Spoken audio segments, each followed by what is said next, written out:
کیے جانے والے کاموں کی حفاظت کی، اس میں سے کوئی کام معصیت کا نہ ہو۔ اور سب سے زیادہ میں عرض کر رہا ہوں، ابتلا عام جس میں ہے، بڑے بڑے جس میں مبتلا ہیں، وہ ہے نظر کی حفاظت۔ اور آج کل اس ٹیلی فون کی وجہ سے یہ فتنہ سارے گھر گھر میں بچے بچے کے ہاتھ میں ہے، اور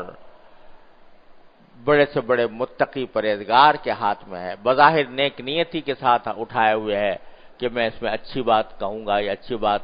دیکھوں گا، لیکن مبتلا ہو جاتا ہے۔ اپنے آپ کو اس سے بچانے کی کوشش پوری کریں، اور اگر نہیں بچ سکتے تو یہ اسمارٹ فون رکھنا چھوڑ دیں،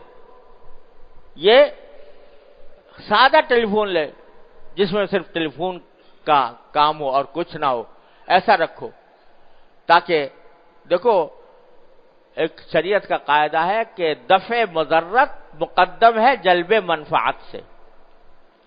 یعنی نقصان سے بچنا مقدم ہے نفع اٹھانے پر۔ یعنی ایک چیز ہے جس سے آپ کو یہ بھی امید ہے کہ شاید کوئی نفع پہنچ جائے، اور یہ بھی امید ہے کہ نقصان پہنچ جائے، یہ بھی خطرہ ہے کہ نقصان پہنچ جائے، تو نقصان سے بچنا تو واجب ہے، اور جو موہوم فائدہ ہے وہ اتنا مقدم نہیں ہے۔ تو اگر اپنے آپ کو خطرے میں ڈالنے والی بات ہے،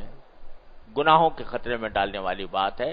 تو پھر دفع بضرت مقدم ہونے کا تقاضا یہ ہے کہ چھوڑ دو اس کو،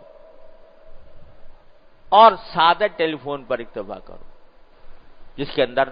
یہ الا بلا اس میں موجود نہ ہو۔ تو اللہ تبارک و تعالیٰ